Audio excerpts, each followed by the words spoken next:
আরে কি মারামারি করো এখন স্বামীর জন্য? এই মারামারিটা যদি আগে থাকতে করতে তাইলে আর স্বামী এই জায়গায় আসতো না।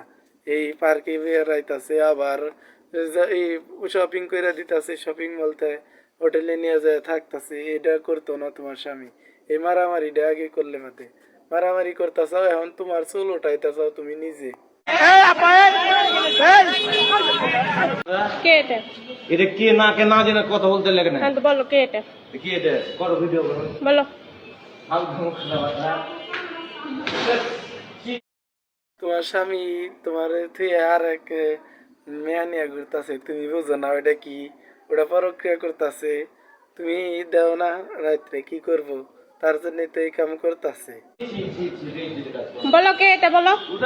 কথা বলো তো। এই কে তুমি? বলো কে ওটা জিজ্ঞাসা করো। যাই হোক পরিচয় দাও। হ্যাঁ তো পরিচয় দিচ্ছে, ভিডিও করছে কেন? অবশ্যই ভিডিও করবো। বলো।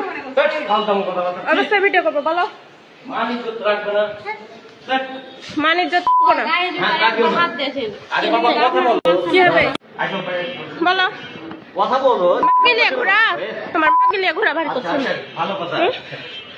মাগিলিয়া ঘোড়া। আচ্ছা আচ্ছা ঠিক আছে।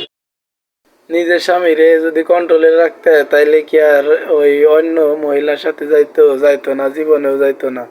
কারণ তুমি নিজে কন্ট্রোলে রাখো নাই, স্বামীরে খালি টাইহার আলে রাখছাও, যে ওই খুঁচানিটা খুঁচাইতে ইমন খুঁচা দিছাও, চুলের ভিতরে চলে গেছে, এরকম অবস্থা বানিয়ে দিছাও। এখন তো আর একজন নারী নিয়ে আসে ঘুরবই নাকি? এই পরিচয় দিবি, তারপর যাবি এখান থেকে। এই এই মহিলা, কোথায় যাচ্ছ? ভাই তুমি কই হ্যাঁ? মার্কেটে আসছে বলতে? তোর বাড়ি কোথায়? তোর পরিচয় কি বল আমাকে। নিজের স্বামীরে যদি কন্ট্রোলে রাখতে হয় তাইলে কি আর ওই অন্য মহিলার সাথে যাইতো না, জীবনেও যাইতো না। কারণ তুমি নিজে কন্ট্রোলে রাখো নাই, স্বামীরে খালি টাইহার আলে রাখছাও, যে ওই খুঁচানিটা খুঁচাইতে ইমন খুঁচা দিছাও, চুলের ভিতরে চলে গেছে, এরকম অবস্থা বানিয়ে দিছাও। এখন তো আর একজন নারী নিয়ে আসে ঘুরবই নাকি? আমি কেবলই এসে ওনার সাথে কথা বলার জন্য যাচ্ছি। এখনই তোকে যাইতে দেখাই তো আবার চোখে পড়েছে, বিধায় তো তোকে ধরলাম। আমার স্বামীর সাথে অন্য মেয়ে ঘুরবা মেনে নিব? তোর পরিচয় দে। আর উনি হচ্ছে না, শুনেন না, নিজের স্বামীরে তুমি ধরে রাখা পারো না, নিজে কন্ট্রোল করা পারতাছ না স্বামীরে, তাইলে অন্য মহিলার সাথে তো যাইবই। আবার মহিলার সামনে যায় তুমি দৈরা কইতাছাও যে এটা কি তুমি বুঝো না? আর রুগী হয়ে কাজে আমি জানি। উনি হচ্ছে 4 মাস থেকে সংসারে দণ্ড আমার। 5 মাস থেকে ওনার মায়ের বাসায় আছে। 4 মাস থেকে দণ্ড লেগেছে আমার সংসারে। তুমি মাগিলিয়া ঘুরে বেড়াও। দেখতে দিবে না বল।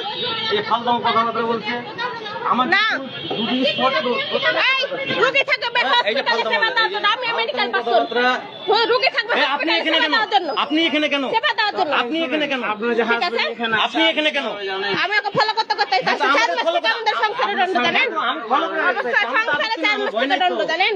আমার তো ভয় নাই। ভয় থাকবে কেন? ভিডিও করেন, সমস্যা কি? ভয় থাকবে কেন? আপনি ভিডিও করেন, সমস্যা নেই। ভয় থাকবে কেন? আপনি ভিডিও করেন। বল।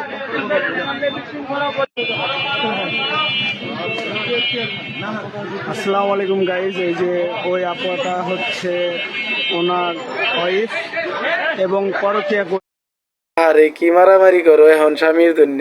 এই মারামারিটা যদি আগে থাকতে করতে তাইলে আর স্বামী এই জায়গায় আসতো না। এই পার্কে বেড়াইতাছে, আবার এই শপিং করে দিতেছে, শপিং বলতে হোটেলে নিয়ে যায় থাকতেছে, এটা করতো না তোমার স্বামী। এই মারামারিটা আগে করলে মাতে মারামারি করতেছাও, এখন তোমার চুল উঠাইতেছাও তুমি নিজে। এই যে দেখেন আপনারা মারামারি করছে। এই যে এই যে শুরু করছে। এগুলো ফালতু আপা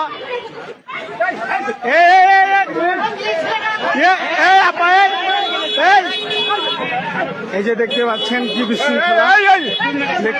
কি বিশৃঙ্খলা আপনারা। এই যে ওনার ওয়াইফ, সে নাকি পরকীয়া করছিল।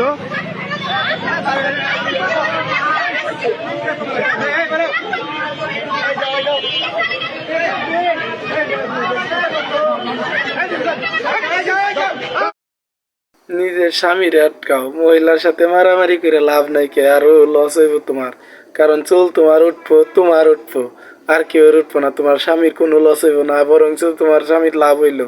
মারামারি করলে এতে মানুষের সামনে বুঝাইলে যে তোমার স্বামী তুমি নিজে কন্ট্রোল করা পারতাছো না, তোমার স্বামী আর একজন এতে ভাইগে যা। এই যে আবার যাচ্ছে, দ্বিতীয় পাল্টায় কি হয় দেখা যাক। জনগণের কথা শুনছেন